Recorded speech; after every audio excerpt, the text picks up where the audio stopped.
ফের রাতের শহরে দুর্ঘটনা। বেহালার শিলপাড়ার কাছে জনকল্যাণ মোড়ে স্কুল বাসে ধাক্কা।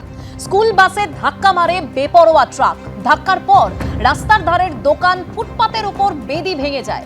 অল্পের জন্য রক্ষা পান স্কুল বাসের চালক। ট্রাক চালককে গ্রেপ্তার করেছে ঠাকুরপুকুর থানা। শহরে ফের ট্রাকের দৌরাত্ম্য। বেলঘড়িয়ার পর এবার বেহালা চৌরাস্তার কাছে জনকল্যাণ মোড়ে একটি বাস দাঁড়িয়েছিল। প্রাইভেট স্কুলের সেই বাসটিকে সজোরে ধাক্কা মারে একটি বেপরোয়া ট্রাক। দেখা যাচ্ছে এখানে পার্শ্ববর্তী একটি দোকান একেবারে ক্ষতিগ্রস্ত হয়েছে। পাশে থাকা পোল, ইলেকট্রিক লাইন একেবারে ছিঁড়ে পড়ে গিয়েছে। ব্যবহৃত না হওয়া যে ট্রামের লাইন, সেই ট্রামের লাইনও পড়ে রয়েছে।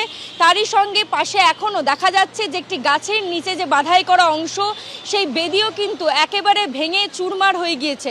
কাচের গুঁড়ো এখনও পড়ে রয়েছে। আমি দেখাতে বলবো শ্যামলকে সেই ছবিটা। শ্যামল জানা দেখাচ্ছে যে এইখানে কাঁচের গুঁড়ো কিন্তু এখনও পড়ে রয়েছে। এখানে ঠিক এই জায়গায় জনকল্যাণ মোড়ে বাস দাঁড়িয়েছিল। প্রাইভেট স্কুলের সেই বাসকে সজোরে একটি ট্রাক এসে ধাক্কা মারে। পরবর্তীতে ঠাকুরপুকুর থানার ট্রাফিক গার্ডরা এসে সেই যে ট্রাক ড্রাইভার ছিল তাকে উদ্ধার করে গ্রেফতার করে এবং দেখা যাচ্ছে বিপুল ক্ষতিগ্রস্ত হয়েছে। এখানে যে দোকানগুলি ছিল সেগুলো ক্ষতিগ্রস্ত হয়েছে এবং তারই সঙ্গে ফুটপাত লাগোয়া যে গাছ, সেই গাছের বেদি কিন্তু একেবারে ভেঙে গিয়েছে, চুরমার হয়ে গিয়েছে, এমনটাই কিন্তু দেখা যাচ্ছে। এর আগে বেলঘড়িয়া আর এখন বেহালা। বারংবার দেখা যাচ্ছে যে রাতের শহরে বেপরোয়া ট্রাকের দৌরাত্ম্য কিন্তু বেড়েই চলেছে। ক্যামেরায় শ্যামল জানার সঙ্গে ঐশী, এবিপি আনন্দ, কলকাতা। মহাকুম্ভ আমি নাইবা বললাম, ওটা এখন মৃত্যু কুম্ভ হয়ে গেছে, মৃত্যু কূপের মতো। क्या सनातन धर्म का अनुयायी बनना या सनातन धर्म के किसी आयोजन को भव्यता के साथ करना क्या कोई अपराध है? মহাকুম্ভে বিপর্যয় এবং পুণ্যার্থীদের মৃত্যু নিয়ে মমতা বন্দ্যোপাধ্যায়ের মন্তব্য রাজনীতিতে তোলপাড় ফেলেছে। জানিয়ে একযোগে আক্রমণে নেমেছেন যোগী আদিত্যনাথ থেকে শিবরাজ সিং চৌহানের মতো নেতারা। মঙ্গলবার বিধানসভায় দাঁড়িয়ে কুম্ভে অব্যবস্থার অভিযোগ তুলে সুর চড়ান মুখ্যমন্ত্রী মমতা বন্দ্যোপাধ্যায়।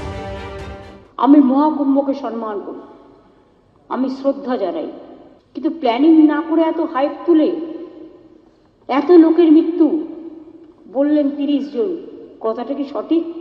কত ডেড বডি ভাসিয়ে দিয়েছেন নদীতে?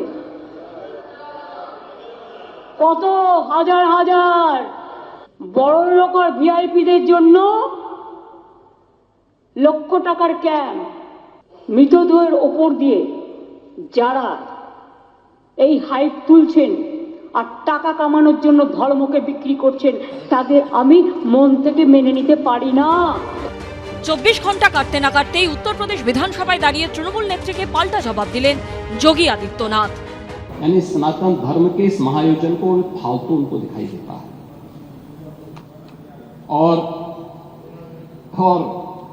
इनके एक और सहयोगी उससे भी 2 कदम आगे आकर के कहती हैं कि महाकुंभ मृत्यु कुंभ में बदल गया है। ये क्या है? समाजवादी पार्टी, कांग्रेस, आरजेडी और टीएमसी के नेताओं के द्वारा सनातन धर्म के जुड़े हुए सबसे बड़े आयोजन के प्रति दिए गए। क्या सनातन धर्म का अनुयायी बनना या सनातन धर्म के किसी आयोजन को भव्यता के साथ करना क्या कोई अपराध है? और अगर अपराध है तो हमारी सरकार इस अपराध को कर रही है और आगे बढ़ेगी। বিজেপি নেতারা যখন মমতা বন্দ্যোপাধ্যায়কে নিশানা করেছেন, তখন তৃণমূল নেত্রীর পাশে দাঁড়িয়েছেন উত্তরপ্রদেশের প্রাক্তন মুখ্যমন্ত্রী অখিলেশ যাদব। जो ममता बनर्जी जी ने कहा वो ठीक कहा है। এই বাগযুদ্ধের আবহে ইঙ্গিতপূর্ণ মন্তব্য করেছেন জ্যোতিপীঠে শঙ্করাচার্য স্বামী মুক্তেশ্বরানন্দ সরস্বতী মহারাজ। यहाँ तक कि लोग मर गए तो उस मृत्यु को छिपाने का भी काम आपके द्वारा किया गया, जो घोर अपराध था। तो ऐसी परिस्थिति में कोई अगर इसको कोई संज्ञा देता है तो हम गलत नहीं कह पाएंगे। এই ইস্যুতে তরজার পারদ সপ্তমে চড়েছে এই রাজ্যেও। উনি ওনার ভোট ব্যাংক, মুসলিম ভোট ব্যাংককে অ্যাপিস করেছেন। হিন্দুদের কালচার, হিন্দুদের সংস্কৃতিকে যদি গালি দেন তাহলে উনি ভাবেন মুসলিম যারা উগ্র মানসিকতার আছে, যারা জামাতের সাপোর্টার, তারা সাপোর্ট করবে মুখ্যমন্ত্রীকে, এবং সেটা তিনি করান। এই জামাতের লোকেদেরকে ভোটের সময় আনিয়ে সীমান্তবর্তী এলাকায় কাজ করান। পদপিষ্টের পর পদপিষ্ট সেই জায়গায় দাঁড়িয়ে মমতা বন্দ্যোপাধ্যায় বলেছেন ওটা মৃত্যুকুম্ভে পরিণত করে ছাড়ছে এদের সরকার। এর সঙ্গে কুম্ভের পবিত্রতা বা ধর্মীয় আঙ্গিকের কোনো সম্পর্ক নেই। বিজেপি তাদের এই ব্যর্থতা ঢাকতে এই মৃত্যু মিছিল ঢাকতে রাজনীতি করছে। মহাকুম্ভ শেষ হতে বাকি আর এক সপ্তাহ, শেষ লগ্নে তা নিয়ে তপ্ত রাজনীতিও। এবিপি আনন্দ।